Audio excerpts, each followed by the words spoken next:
বাংলাদেশ যুক্তরাষ্ট্র পারস্পরিক স্বার্থ সংশ্লিষ্ট বিষয়ে বৈপরীত্যের সম্ভাবনা ক্ষীণ।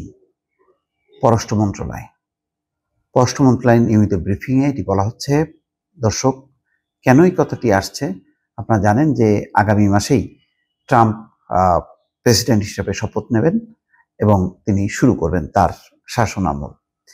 সুতরাং একটি কথা বলা হচ্ছে, যেহেতু বাইডেন নেই, সুতরাং ট্রাম্প এসে বাংলাদেশকে টাইট দেবে, এরকম একটি কথা বেশ জোরে সোরে প্রচার হচ্ছে এবং হয়তো ভারতীয় যে নানা প্রোপাগান্ডা মেশিন আছে তারা এটি ছড়াচ্ছে। এতে আওয়ামী লীগ সহ তার দোসররা বেশ উৎসাহিত। নিশ্চয়ই নির্বাচনের আগে ট্রাম্প যে কথা বলেছেন যে বাংলাদেশ একটা বিশৃঙ্খল অবস্থায় আছে এবং বাংলাদেশে সংখ্যালঘুদের উপর অত্যাচার নির্যাতন চলছে, সেই বিষয়ে হয়তো পদক্ষেপ নেবে।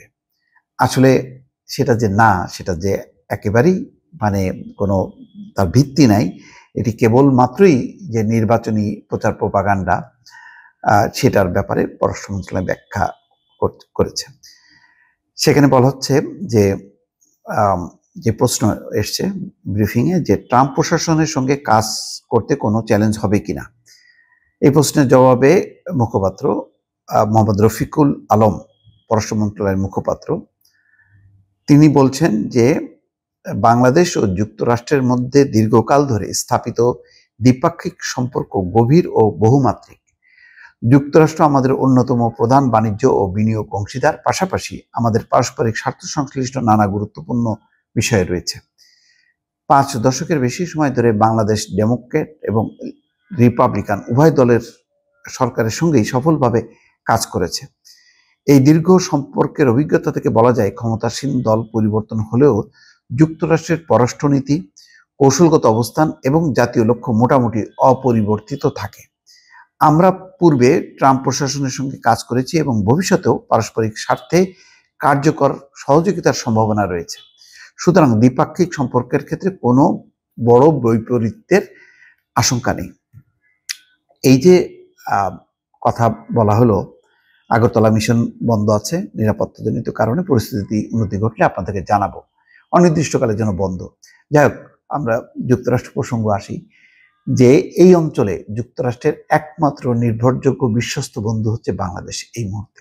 এটা ট্রাম্পের সকল প্রশাসন সবাই জানে। ভারত কখনো রাশিয়া, কখনো চীন, কখনো মার্কিন যুক্তরাষ্ট্র ঘোরাফেরা করবে, কোনো একক না। কিন্তু বাংলাদেশের অবস্থানটা হচ্ছে, যেহেতু ভারতের দ্বারা এক ধরনের চাপ অনুভব করছে প্রতিনিয়ত, এবং বাংলাদেশের গণতান্ত্রিক শাসন ব্যবস্থা ফিরিয়ে আনার ক্ষেত্রে যুক্তরাষ্ট্রের ওই সময়কার বক্তব্য এবং ভূমিকা যথেষ্ট পরিমাণ দেশের জনগণ অনুপ্রাণিত হয়েছিল এবং উৎসাহিত হয়েছিল।